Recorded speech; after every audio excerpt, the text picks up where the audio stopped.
नमस्कार दोस्तों, मैं सरिता मौर्य आप सभी का स्वागत करती हूँ मेरे YouTube चैनल सरिता वे में। कैसे हैं आप सब? तो ये बताने के लिए कमेंट बॉक्स में हर हर महादेव जरूर लिखिएगा। तो चलिए दोस्तों, आज के वीडियो में हम सब जानेंगे कि सावन के महीने में जो अमावस्या पड़ रही है वो कब है, जिसको हम हरियाली अमावस्या के नाम से जानते हैं। और अमावस्या के दिन हमें कौन से ऐसे कार्य हैं जो बिल्कुल नहीं करने हैं, और अमावस्या तिथि कब से प्रारंभ हो रही है और कब समाप्त हो रही है, सुबह से लेकर शाम तक के संपूर्ण बीज के नियम आज हम इस वीडियो में जानेंगे। दोस्तों बने रहिएगा मेरे साथ मेरे चैनल में। अगर वीडियो पसंद आता है तो प्लीज वीडियो को लाइक और चैनल को सब्सक्राइब कर लीजिएगा। ये दोस्तों जान लेते हैं कि 2026 में सावन के महीने में जो अमावस्या तिथि पड़ने वाली है वो कब है। तो दोस्तों बता दें कि इस बार सावन के महीने में जो अमावस्या तिथि पड़ रही है वो है 12 अगस्त।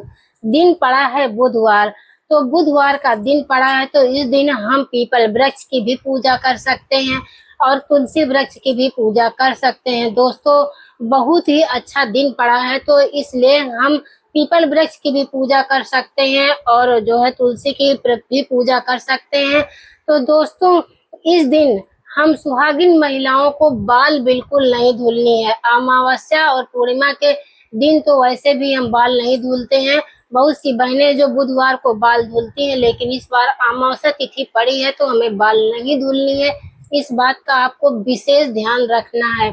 और अमावस्या के दिन हमें, अगर आपके घर के पास कोई नदी सरोवर हो तो आप उसमें जाकर स्नान करिएगा और दान करिएगा। अमावस्या के दिन दान का बहुत बड़ा महत्व है। कहते हैं अपने पितरों के निमित्त जो है दान किया जाता है। जो हम दान करते हैं वही हमारे पितरों को आगे चल के मिलता है। तो हमें उस दिन दान जरूर करना चाहिए। हमें उस दिन मंदिर जाकर पूजा पाठ करनी चाहिए और अपने घर में जो पितरों की फोटो, जो पूर्वजों की फोटो लगी है उनमें आप दिया बाती धूप बत्ती वगैरह जला सकती है, माला फूल भी चढ़ा सकती हैं, शाम को भी आप दीपक जला सकती हैं। और अमावस्या के दिन बता दे दोस्तों कि आप अपने घर में कुछ न कुछ पकवान जरूर बनाइएगा, क्योंकि अमावस्या के दिन पकवान बनाने से बहुत ही शुभ माना जाता है। लेकिन एक बात का विशेष आपको ध्यान रखना है कि आप अपने जो पूर्वजों की फोटो लगी है उसमें आपको भोग नहीं लगाना है, मतलब कि भोजन नहीं आपको उसमें चढ़ाना नहीं। बहुत से लोग हैं जाने अनजाने में अपने पितरों के सामने जो खाना घर में बनता है वो ले जाकर रख देती। तो ये आपको नहीं करना है। केवल आपको धूप बत्ती दिया बाती वगैरह करनी है, फूल माला चढ़ानी है, ऐसा कुछ नहीं करना है आपको। और अमावस्या के दिन आप पीपल वृक्ष की पूजा सुबह भी कर सकती हैं, शाम को भी आप दीपक जला सकती हैं, क्योंकि आप तो जानती हैं सब लोग कि पीपल वृक्ष में माँ लक्ष्मी और विष्णु भगवान का वास होता है। तो इसलिए हमें पीपल वृक्ष की पूजा करनी चाहिए और तुलसी माँ की भी पूजा करनी चाहिए। यही सब कार्य अमावस्या के दिन किए जाते हैं। और अमावस्या के दिन एक बात का विशेष ध्यान रखें कि आप कोई जीव जंतु को ना मारें। आप उस दिन किसी का अपमान ना करें, जैसे कौवा है, गाय है, मतलब किसी भी जीव जंतु को ना मारें। और किसी, जैसे कि आपके दरवाजे भिखारी आ गया है, कोई जरूरतमंद आ गया है, तो उसका अपमान ना करें। आप नहीं दे सकती है उसको तो ना दें, लेकिन उसको दुत्कार के ना भगाएं। इस चीज को आपको विशेष ध्यान देना है। अगर आपके पास सामर्थ्य है, आपको भगवान ने दिया है, तो आप उस दिन दान जरूर करिएगा, जरूरतमंद को भोजन कराइएगा।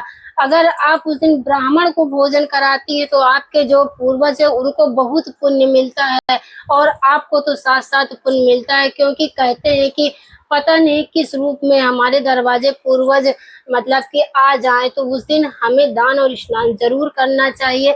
यही सब अमावस्या के दिन किए जाते हैं। तो चलिए जान लेते हैं दोस्तों कि अमावस्या के दिन हमें कौन से ऐसे कार्य जो बिल्कुल नहीं करने हैं। तो दोस्तों बता दें कि अमावस्या के दिन हम सुहागिन महिलाओं को तो जरूर विशेष ध्यान देना है कि उस दिन हमें बाल नहीं धुलना है। अमावस्या के दिन बाल हमें बिल्कुल सुहागिन महिलाओं को नहीं धुलना है। इस बात को विशेष ध्यान रखना। नाखून वगैरह नहीं कटानी है, थ्रेडिंग वगैरह उस दिन नहीं करानी है।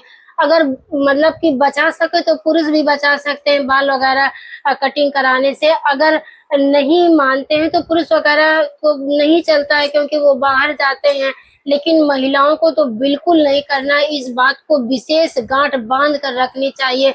और उस दिन हम सुहागिन महिलाओं को एक चीज का और विशेष ध्यान रखना है कि हम कोई भी ऐसा कार्य अपने घर में ना करें, जैसे कि लड़ाई झगड़ा, मतलब किसी से मन मुटाव ना करें, क्योंकि अमावस्या के दिन मतलब कि ये सब कार्य करने से घर से लक्ष्मी भी रुष्ट होके चली जाती है। तो ये सब कार्य हमको नहीं करना है।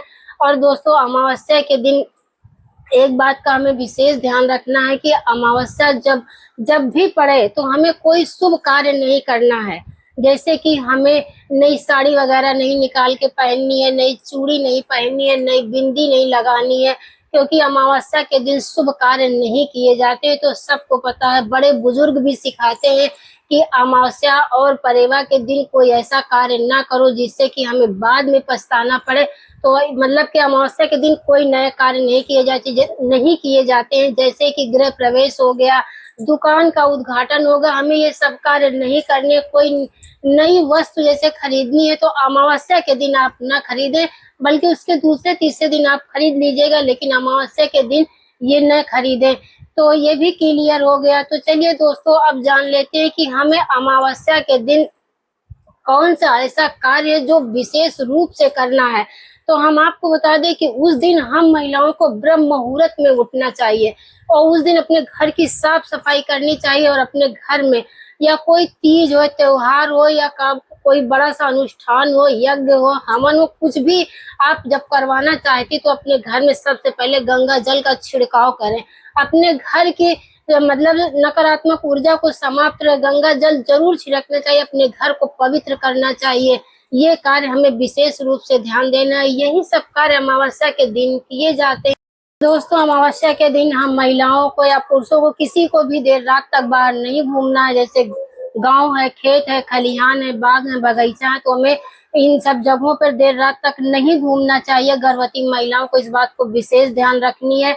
तो यही सब अमावस्या के दिन कार्य किए जाते हैं। तो दोस्तों, इस बार कुछ संशय हो रहा है कि अमावस्या के दिन सूर्य ग्रहण लग रहा है। तो दोस्तों, भारत में नहीं दिखाई देगा सूर्य ग्रहण, चिंता करने की कोई बात नहीं। ये विदेशों में लग रहा है, क्योंकि अपने यहाँ तो उस टाइम रात रहेगी, जब वहाँ दिन होता है तो अपने यहाँ रात होती है। तो अपने यहाँ 9:04 रात में कहाँ सूर्य ग्रहण रहेगा, तब तो रात रहेगी। 1:55 पे समाप्त होगा। विदेशों में सूर्य ग्रहण लगेगा, अपने यहाँ कोई चिंता करने की बात नहीं है। लेकिन हाँ, कुछ गर्भवती महिलाओं का प्रश्न के दीदी क्या हम बचा सकते हैं उस दिन? तो हाँ, अगर आप बचा सकती तो बचा लीजिएगा, क्योंकि आप 9 बजे से पहले आप जो खाना पीना है आप खा पी लीजिएगा। फिर उस दिन आपको कैंची और सुई वगैरह का इस्तेमाल नहीं करना है, क्योंकि कहते हैं कि जब ग्रहण पड़ता है तो काटने पीटने वाली चीज को ज्यादा इस्तेमाल नहीं करते हैं। तो आप उस दिन ना करिएगा। कहते हैं कि उस दिन देर तक सोया नहीं जाता, लेकिन ऐसा कुछ नहीं। अपने यहाँ नहीं पड़ेगा सूर्य ग्रहण, तो विदेशों में पड़ेगा। तो अपने यहाँ तो रात ही रहेगी। तो मतलब कि आप दिन में सो लीजिएगा। वैसे तो सब लोग 12 बजे तक रात में सोते ही हैं, तो आप थोड़ा और वेट कर लीजिएगा, ना सोइएगा तो ज्यादा अच्छा है। लेकिन चिंता करने की कोई बात नहीं, अपने यहाँ नहीं लगेगा मतलब कि ग्रहण। तो दोस्तों, बता दें कि जो है अमावस्या तिथि कब से प्रारंभ हो रही है और कब समाप्त हो रही है, और दान स्नान का शुभ मुहूर्त क्या है, तो चलिए ये भी जान लेते हैं। तो दोस्तों, अमावस्या तिथि प्रारंभ हो रही है रात्रि में, मतलब मंगलवार की रात्रि में 1:55 से प्रारंभ हो जाएगी अमावस्या तिथि, और समाप्त हो रही है 12 अगस्त। दिन पड़ा है बुधवार। बुधवार को 11:04 पे समाप्त हो जाएगी रात्रि में। तो ये मतलब कि इसी तरह बुधवार तिथि को ध्यान में रखते हुए हमें सभी कार्य करने हैं। और दान स्नान का शुभ मुहूर्त है। दान स्नान का शुभ मुहूर्त है सुबह 4 बजे, यानी कि बुधवार को सुबह 4 बजे से लेकर शाम को 8 बजे तक का हमें दान और स्नान का बहुत बड़ा महत्व है। तो आशा करती हूँ आप सबको मेरा वीडियो पसंद आएगा। दोस्तों, वीडियो अगर पसंद आए तो प्लीज वीडियो को लाइक और चैनल को सब्सक्राइब कर लीजिएगा। फिर मैं मिलती हूँ एक नए वीडियो के साथ। तब तक के लिए स्वस्थ रहिए, सुरक्षित रहिए, और जहाँ भी रहिए खूब खुश रहिए। धन्यवाद।